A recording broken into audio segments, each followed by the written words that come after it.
Hello, Jeff. Hello, Chris. Hello, Jeff. Ed. Ed Lyons. We are privileged to have amongst us today Chris Faraone, Faraone, Yes. on Twitter, to be a part of the inaugural Lincoln Review video podcast. We're going to experiment and maybe call it the Lincoln experiment. Who knows?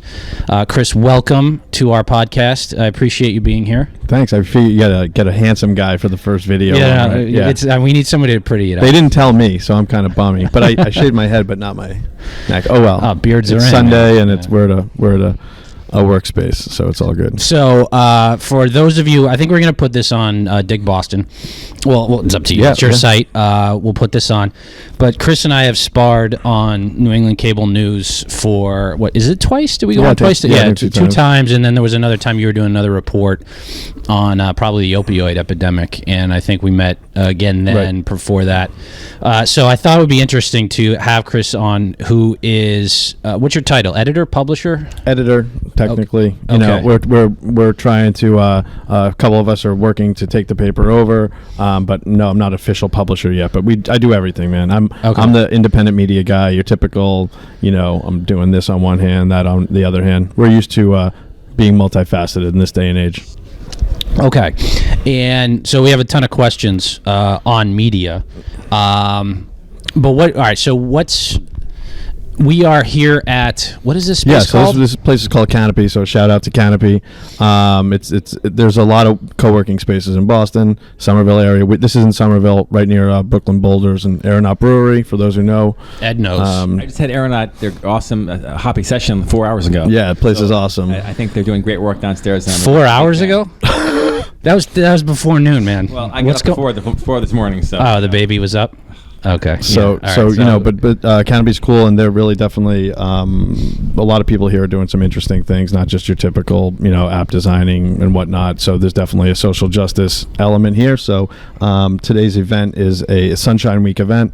Those who are familiar with the term, basically this is the week where journalists across the country really ask for, demand transparency even more than usual. So Muck Rock, which is an amazing local base but international website, where it's basically you can file a Freedom of Information Act request, and it's unbelievably easy, and they're experts. They help you kind of craft it, and so it finds the right department. For example, if something should go to the Department of the Interior, but you thought it should go to the Secretary of State's office, to help you guide it. They also follow up with these Freedom of Information Act requests. Government transparency, accountability 101, but I always say it's like a FOIA wizard on steroids. It's badass. And so this is their Sunshine Week event, and my nonprofit Binge, the Boston Institute for Nonprofit Journalism, is co-sponsoring it. But like I said to you earlier, I figured this was like not only a convenient space, and I got a kid too, so it's hard for me to get out these days. No, yeah. But also this is kind of like I figure a multi-partisan agreement area, which is that public records should be more readily available, particularly in Massachusetts, the worst state in the entire country. Who runs it? Galvin? Yes, Bill Galvin. He's been there like 25 years. Just this is odd because we know Dig Boston. We'll get into maybe politics later, but this is a Republican podcast, and we've been trying to unseat Bill Galvin for, is it 25 years? The guy's been in office. Yes. Yeah. I mean, the transparency, I think, tough, and it's not just him. It's actually a volley between him and the Attorney General. Okay. So it's this ridiculous system, and it's actually just been revamped, and they got even. It's interesting because we have a whole column called Broken Records that all they do is file records requests. It would be impossible to call it liberal or leftist because I'd say 100% of what they do is it's Massachusetts is go after Democrats. I would be shocked both sides of the aisle if you found anybody who was like, no, that needs to be kept a secret, or we don't need to know what's going on in this department of the government. I think that's probably a universal ideal. I think we're gaining a power that we're worth investigating now. So I think with Governor Baker in office, that I think we finally can say, hey, maybe we should be more open about our records requests. In the past, it was all Democrats. Now I think that it's both, which I think is healthy. I don't think it's a partisan issue. I do think the system became calcified under Democrats. It's probably more coincidence and partisanship, but it's the Democrats that have changed the system. Republicans probably can't do it very well, although Baker is... Do you need legislative changes? Like, how is it just the power in place, or do you need legislative changes to get at what you're talking about? Well, they just had major legislative changes last year, which one of our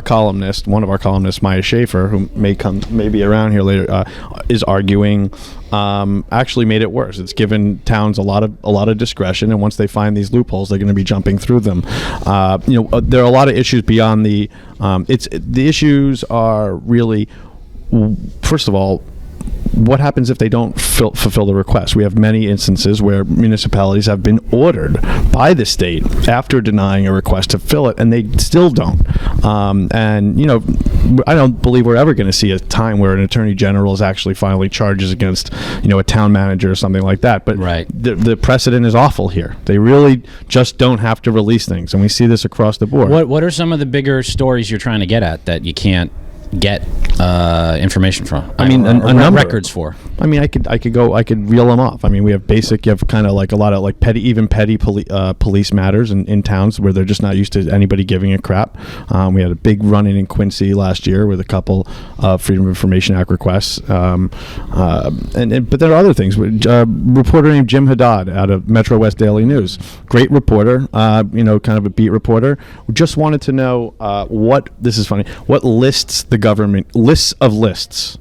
So we found out that a lot of states have lists of people. No, the list of lists that the government keeps. So it could be lists of kind of anything. Yeah, if they're keeping lists of radical left-wing groups, radical right-wing groups, or just at lists. Okay. I think it was actually kind of wide-ranging. Other states had said no problem. This is the kind of thing Massachusetts says heck no. But I just want to say, let's not forget that we have major fundamental issues here that are not even being close to addressed, which is that the executive branch we can't file FOIA request, Freedom of Information Act request for a number of things, basic things that happen in the state legislature. I can't get state legislators' emails.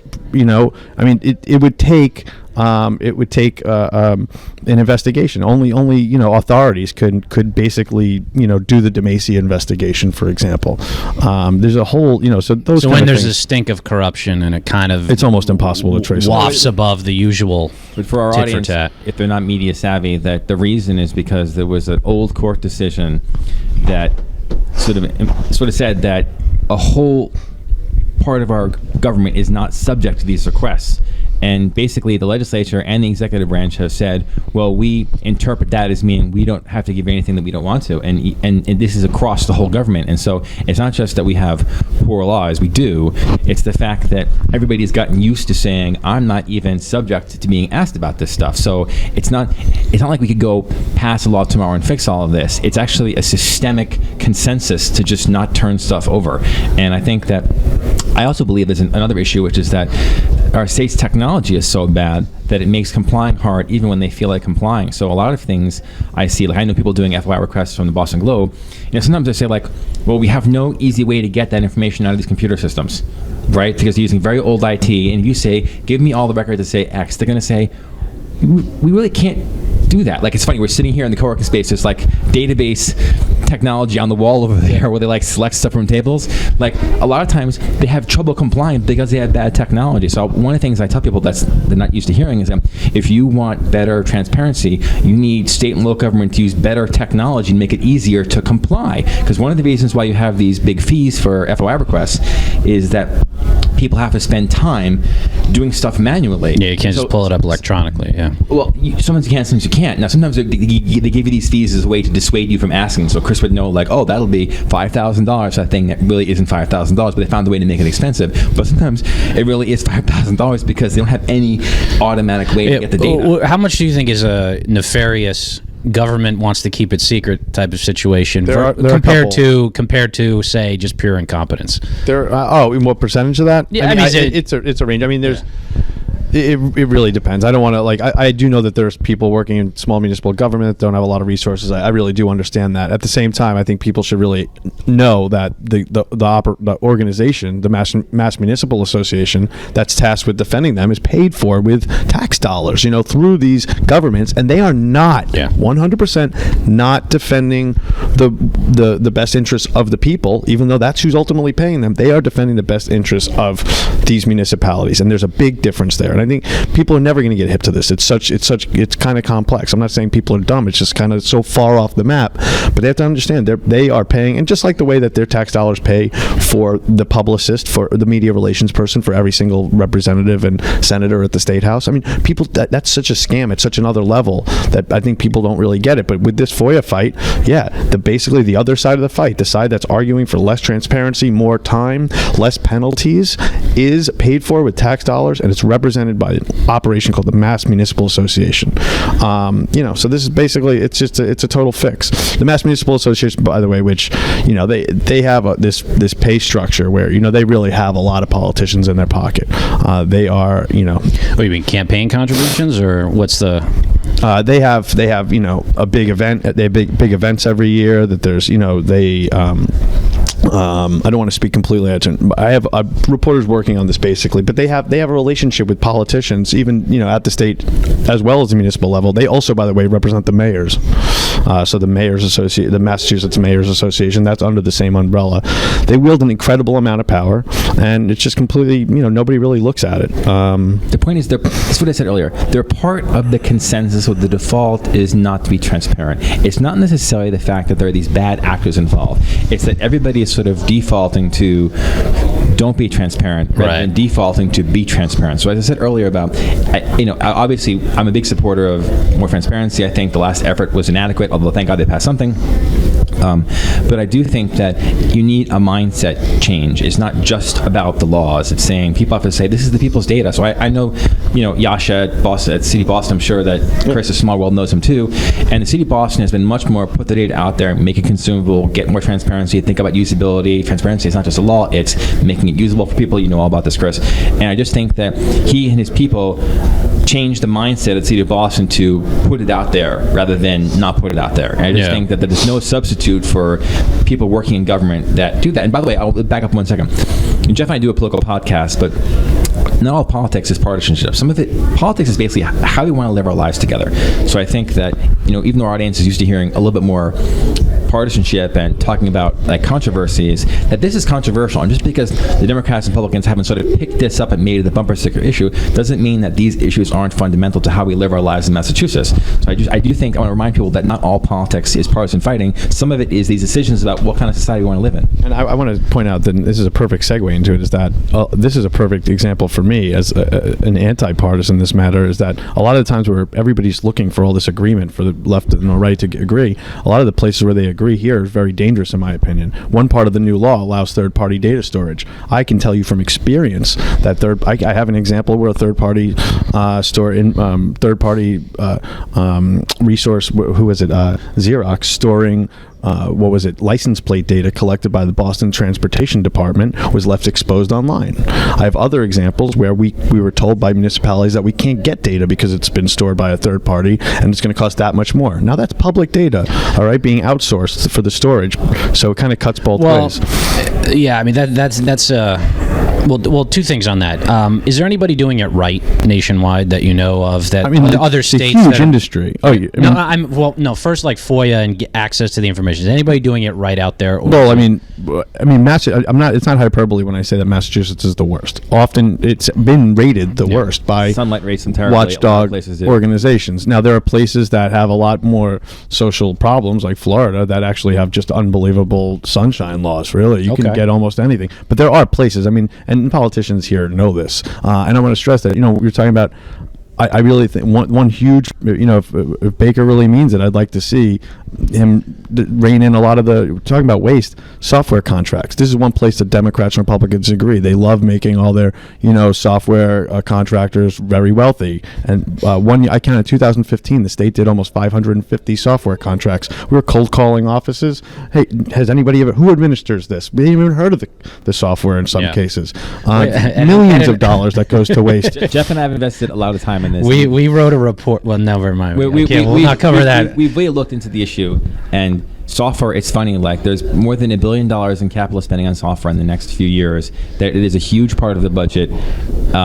My experience as a citizen looking into it is that transparency is not very good. Oh, good luck. They have those the SSS, what is it, the way that they... To play devil's advocate here, though, the other side of the coin is if you don't want third party involved. So say from a few years ago, now it's cloud storage, right?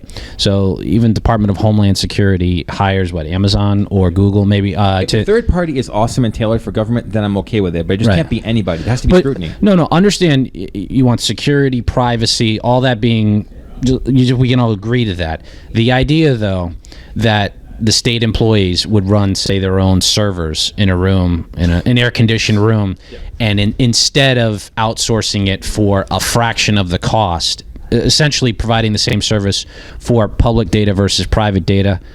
I'm not saying one's better than the other, but a little devil's advocate that it might not. I totally get it, but it's the same argument that's made for renegade troops overseas. I mean, that get paid 3 times what military get paid and don't answer to anybody. But transparency. I'm just talking about pure function of cost. Yeah, I am not, even as a lefty, I have no problem with that aspect of the privatization. I understand the government can't do everything. I would actually like to see more kind of physical, some road building capability before I saw that. It just kill. I know this is not going to be a point of agreement. Nonetheless, but I think the point is, well, actually, I'm for more infrastructure, so maybe some agreement. But the point to me is recourse, right? So I think that you might actually increase security in Amazon's government cloud rather than some crummy local municipal facility that isn't secure at all.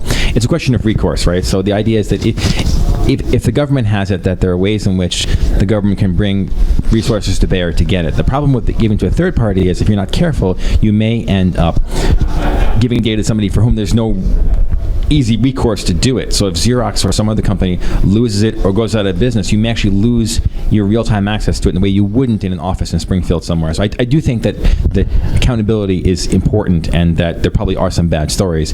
But anyway, I think we walked down this road a little bit too far, but pulling back up here, I do think that there are lots of issues in public data and how it's stored, and I think that as people are finding more and more uses for data, and as the government does more and more with technology and data, I think people have to sort of get involved in the discussion and say, how do you want this handled? And right now, I think the default thinking of a lot of parts of government isn't in the interest of the public, and I think that's what Chris is talking about, that our architecture, legal and technical architecture for public data is not what it should be, and people aren't aware of how big a problem this will become as data becomes more important in terms of how it affects our lives. Before we move on to another topic, I want to wrap this up. What's the primary objective of Muckrock or this FOIA seminar today?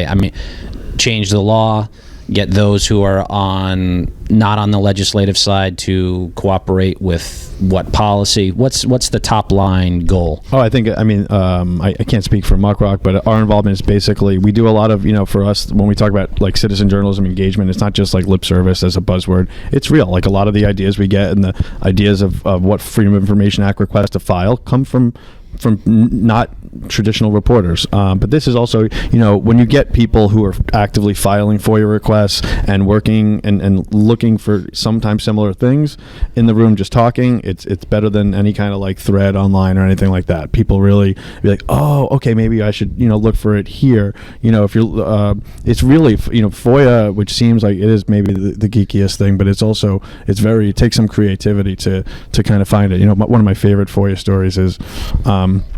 We were looking into how Miley Cyrus was, this is years ago, ripping off her fans by basically bootlegging her own tickets, and no shit. And we got it. I helped some reporters get it because I said, "What public venues has she played?" and it was in Madison, Wisconsin, where the people own the stadium. So let me guess. So if I can guess at how this works, so she puts her stuff on sale for where Ticketmaster, assuming some straw buyer, which was her fan club. Her fan club buys a huge chunk, right before goes on StubHub or resells them. I don't for double the price. I don't want to get sued by Miley Cyrus for my appearance on your pod. I don't remember the exact specifics of it, but yeah, that was something. Like okay, allegedly. The other part, allegedly, but the other part of it was covered. The reason we're reporting it was this was also when the crackdown on people having tickets that weren't there, that they didn't actually purchase. So they were at once. It wasn't on StubHub. She had a place where you could actually resell, prioritize reseller, whereas they were demonizing, people who did buy them on the third-party places like StubHub were showing up. And I actually went to I saw a couple of concerts where people are like, if they didn't have their ID that matched the tickets, this was like a thing. And some of the reporting around this actually stopped this. Ticketmaster realized like this was not going to be a feasible thing, but they did it. They did it for a Muse concert here at TD Bank North Garden. Hundreds of people were turned away. They did it for a New Kids on the Block concert at the Orpheum. And this was a thing.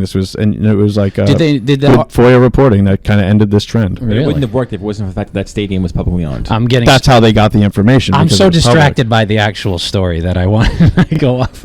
Sorry. A lot of people bootleg their own tickets through their fan clubs and stuff like that. Really? Yeah. I didn't know that. Because there's all this money on the table. And honestly, a lot of artists have been complaining for years, saying the fact that we sell these tickets at this, but most people who are there are paying way, way more, and who's getting that money? Right. Right. So that's how all this came about many years ago. Okay. Is that tension? Okay. Well, so I think you can probably get, I would want to say, universal agreement that when FOIA requests for public records, aside from those maybe in government who don't want the transparency, that people, if you want public records, you should be able to get public records, especially things like emails from people in government and things like that. That's no brainer. If you're doing your job, look, even in the private sector, I'm very careful about what I put in email for my job because I know it's a record of what I'm doing. And I mean, it's astonishing how many people are stupid, both in public and private sector.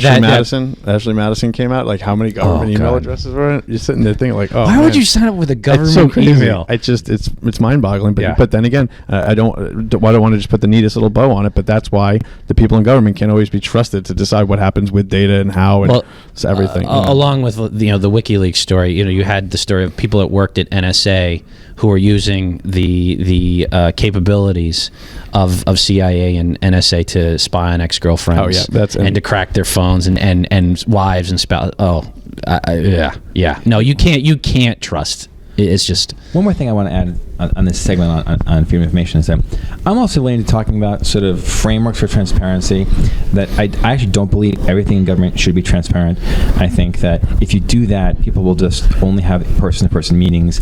Cass Sunstein has written some papers on the idea of inputs should be not as subject to transparency laws, but more output should be.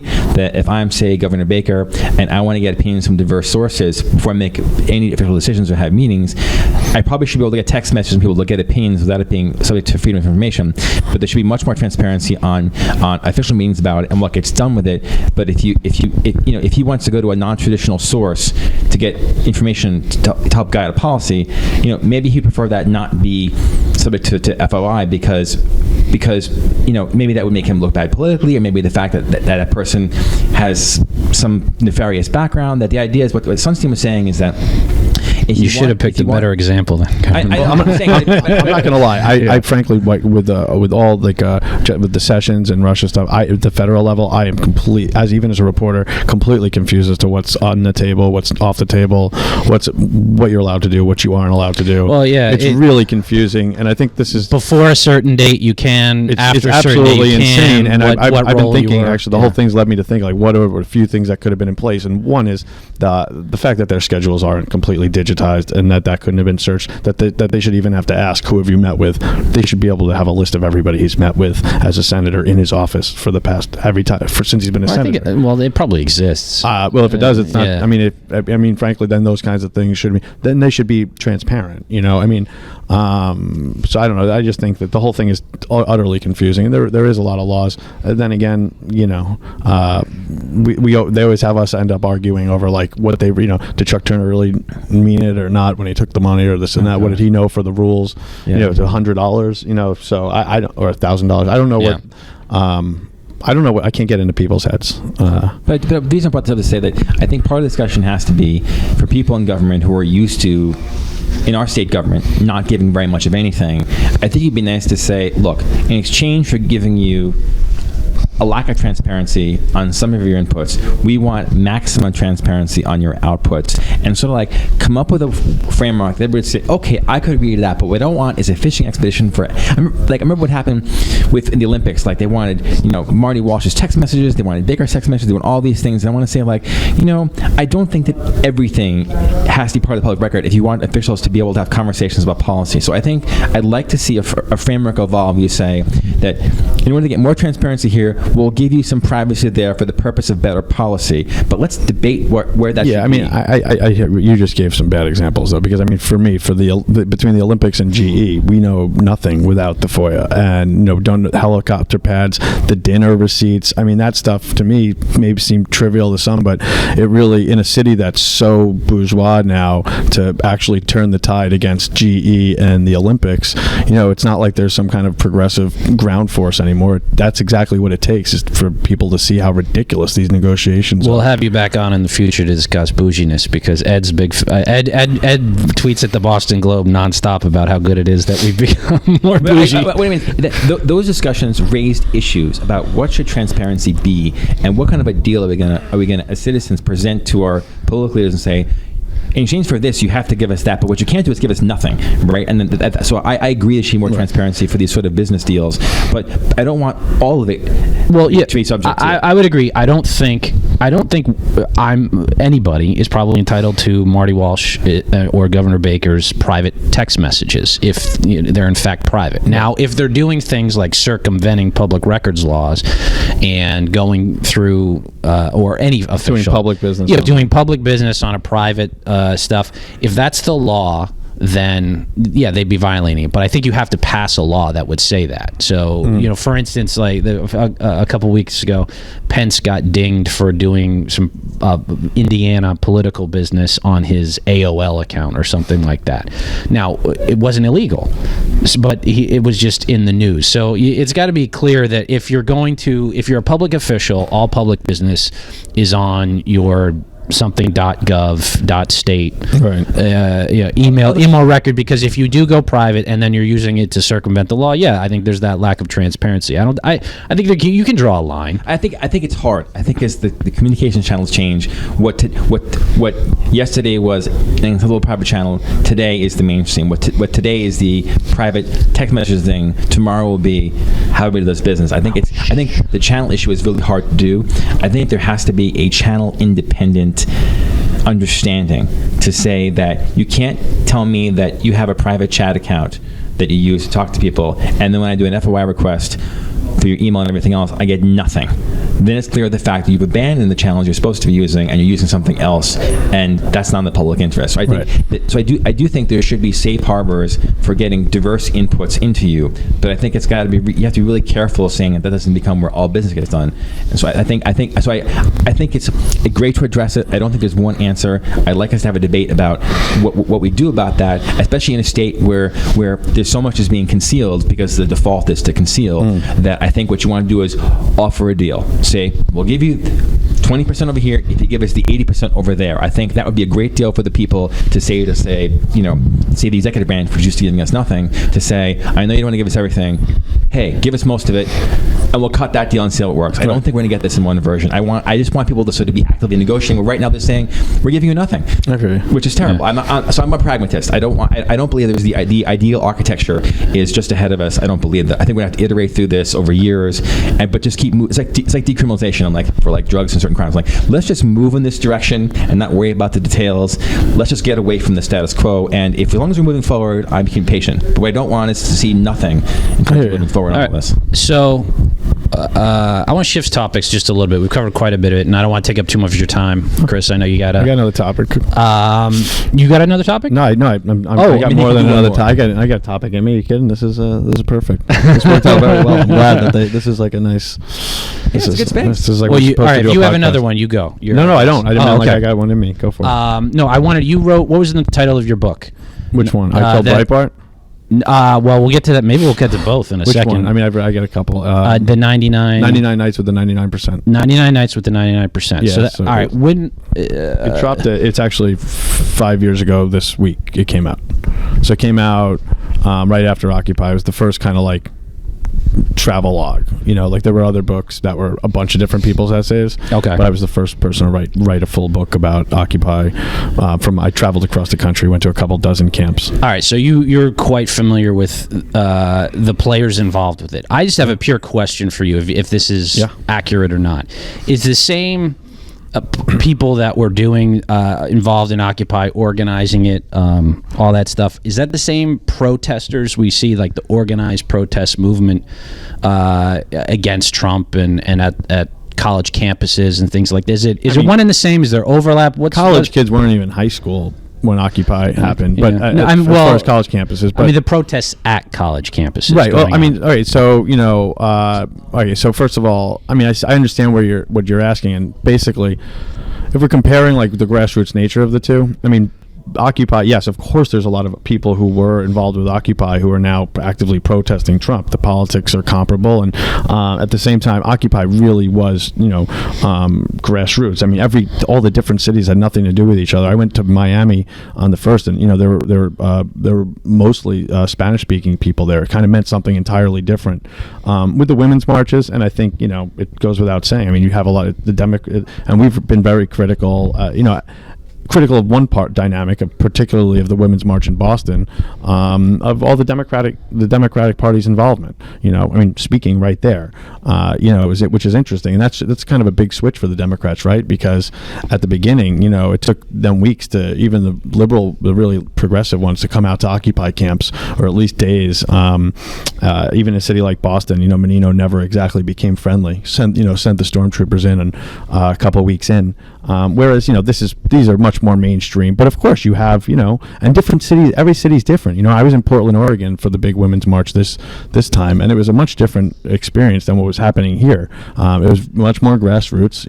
I'd say probably a lot more people who were involved with Occupy, but this was such less well funded than say. You see, I don't think anybody's trying to hide it. They had stages set up. That stuff takes money. Occupy, don't forget, was the real deal. Those were tents. This was.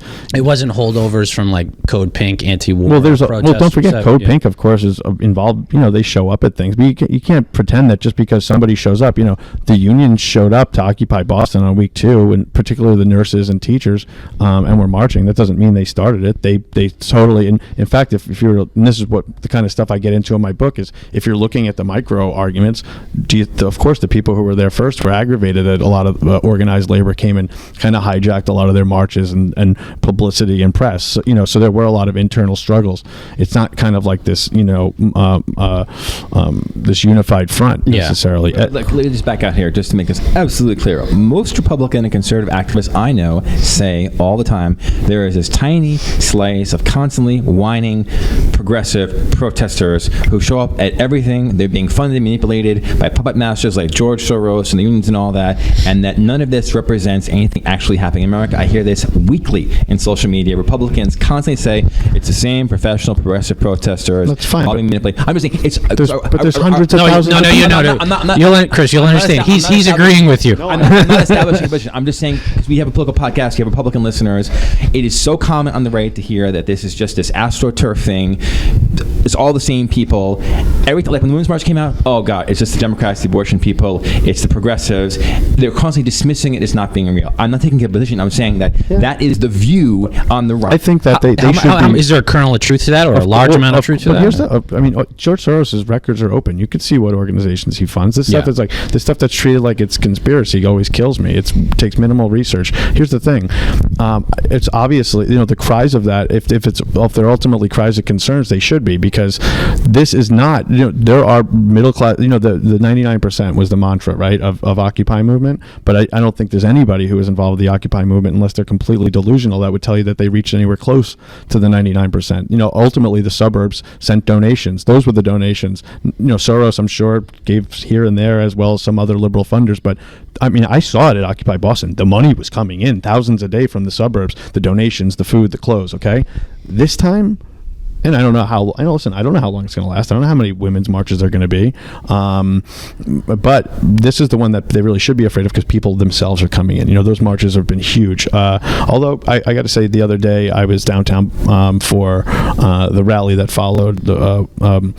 On International Women's Day, and given that was a kind of a different action, a lot of people did their own thing as opposed to congregated downtown. But there was less than 1,000 people there. It wasn't exactly the sequel that I think a lot of people had hoped for. Well, it doesn't. At some point, you're going to reach watered down effect where it's just oversaturated of protest. Does that come into play? I mean, there has to be political action. Eventually, there has to be some electoral victories to implement the policy changes people are protesting for, or is it just to? Because this is the thing. You can if you want to start from. I mean, we're backtracking, going back to Occupy, but the major protest was on Inauguration Day, there were protests in D.C. on Inauguration Day, and then the next day was the big thing. Was the big You're protest. About this time. Yes, a few months ago.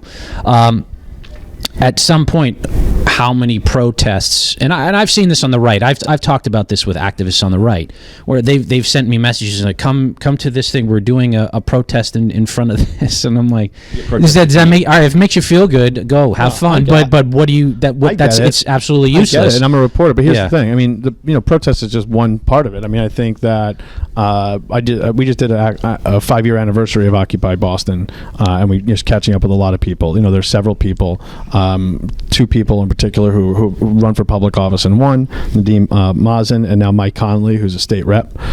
Big Mike was a big occupier, literally and figuratively.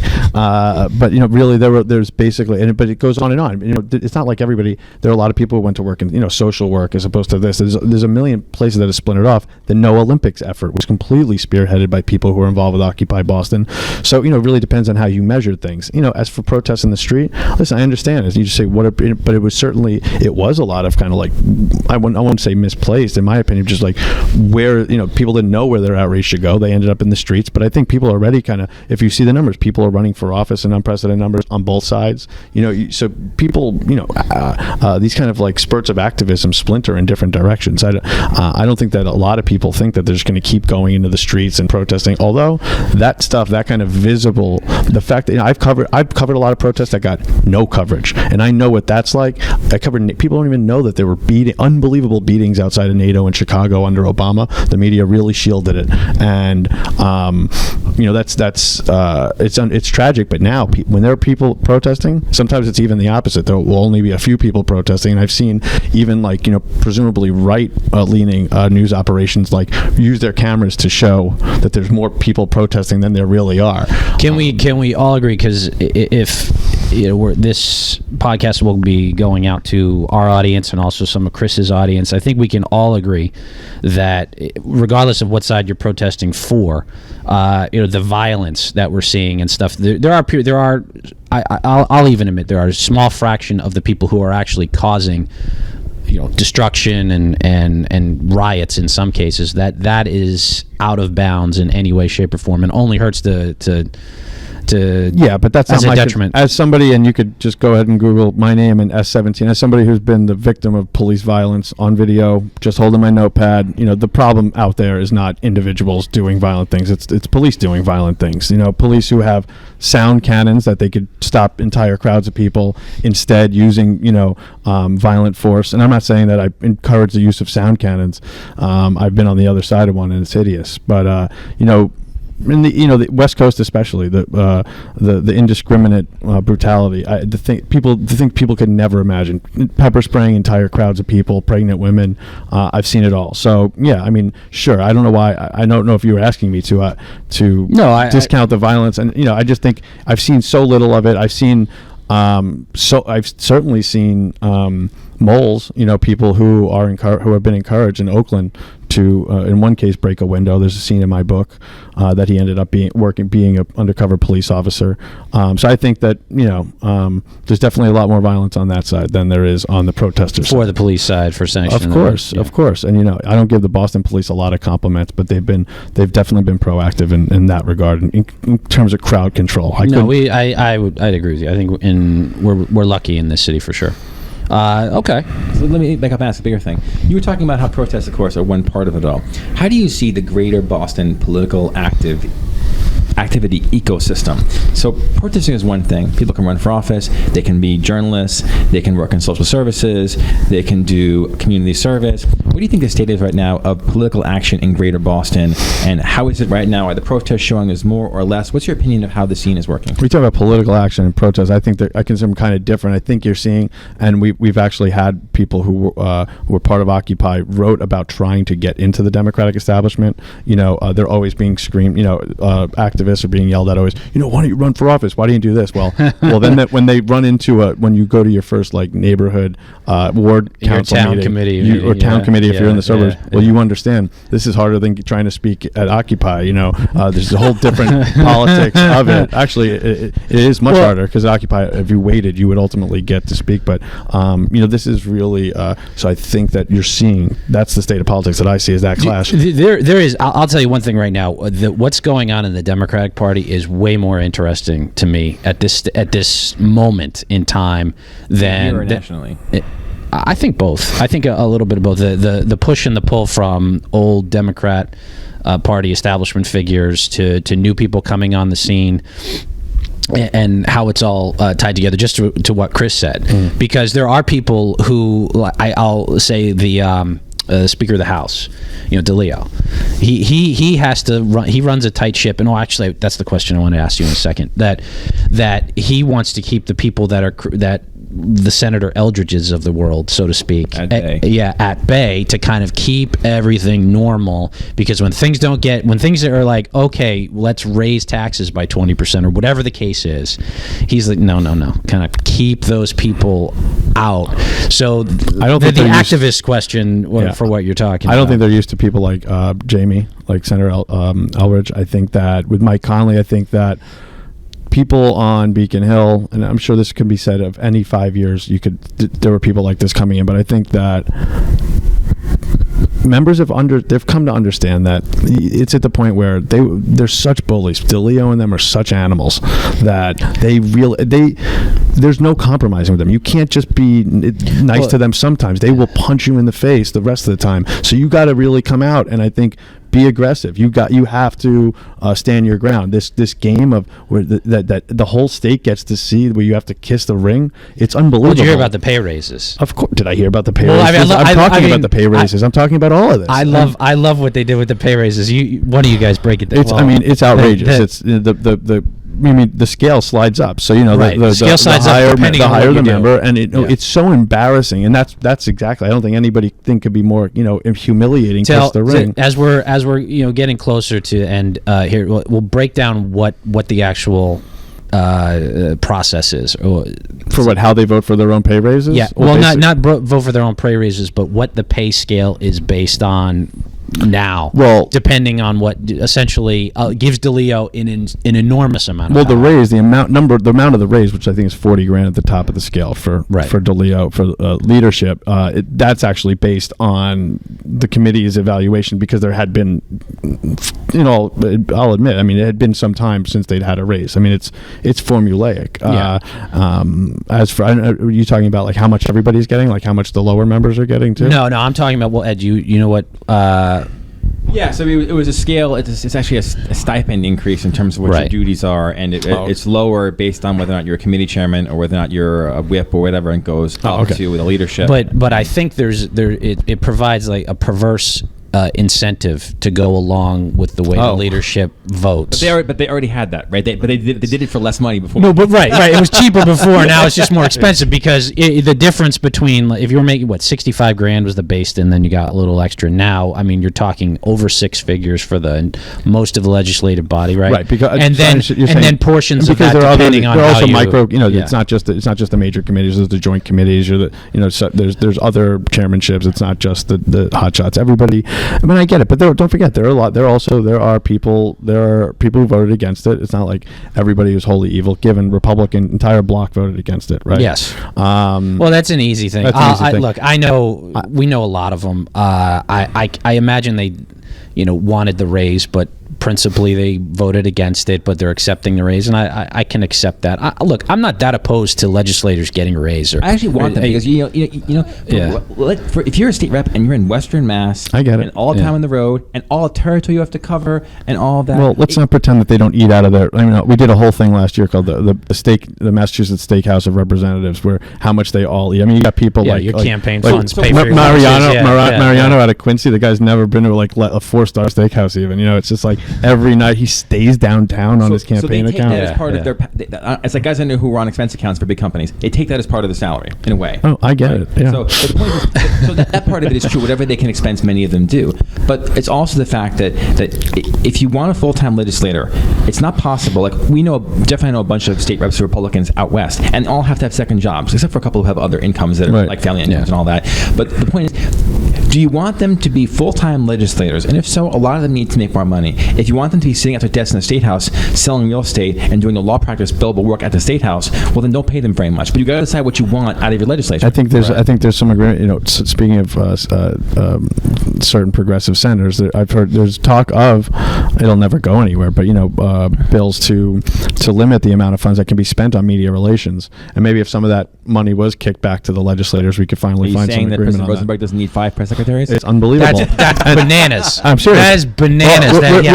Look at the municipal level. He's sitting here in the city of Somerville. Joe Carditone, last time I checked, for a city of 88,000 people, has a PR budget of $450,000 a year. Are you shitting me? Why do you think you've never seen a negative article again about the guy besides the ones that I write? Oh no, I hammer him all the time. Honestly, Jeff loves him.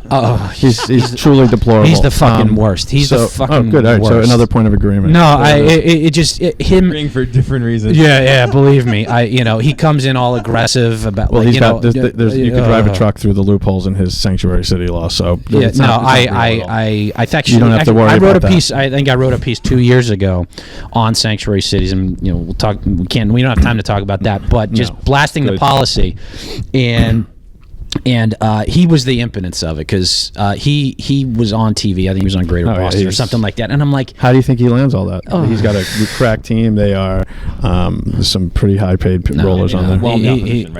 There's nothing else. You'll never see. Only thing you'll ever see about in Somerville and the Globe is how it's the new Brooklyn. He has higher aspirations. I wouldn't be surprised. I don't know. We'll see. We'll see if you had a kingship operation like this going on, man, you would. I don't know why anybody would ever leave. He's got a pretty nicely made. Let me try to end this, pull this to a conclusion with one statement having to do with what we talked about before. End this. I think that if the system was more dynamic, if the system was more transparent, if we thought that we had a better government, it's easier to pay them more. It's harder to pay them more if you think this is going to be more incentive to do what the leadership says. It's harder to pay them more if you say, but I can't find out what you're actually doing. It's harder to pay them more if you say, but the decisions are happening behind closed doors.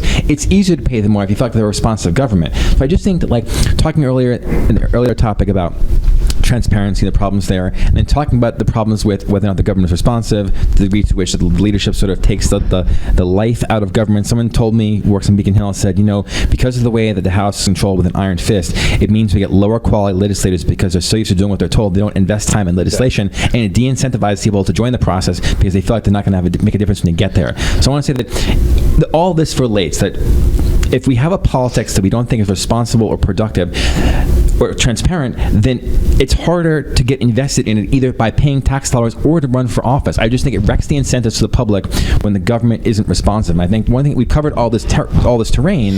I think there's lots of ways to go at the problem, but I think we all have to recognize it's all the same problem in terms of the mindset, and we're just debating features of the problem with transparency, pay, leadership, all that stuff. And I think that if people need to to read the work that you and your people are writing, to say the fact that become more aware of the fact that this is a system that needs reform, and it doesn't matter how you enter it, you're still running up against the same mindset. All right. Cool. On that note, word up. Thanks, guys. Chris Faraone at Faraone on Hope Twitter. You guys stay here, yeah. Yeah, I think we you know what? I'll close it out with we did a healthcare episode, and well, it's going to come out on the next episode.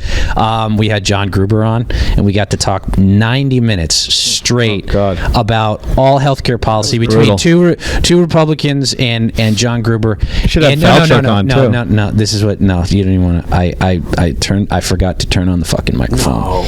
Yeah. So basically, we're going to go. I had it off the laptop mic. It was horrible. In case you haven't noticed, I've foregone talking clean on any of these things. So anyway, my point being, if you'd like to subscribe to the Lincoln Review podcast, do so on iTunes or SoundCloud, or if you like this video presentation of it, we are going to be launching this new venture when possible to do video, and you can embed it, share it.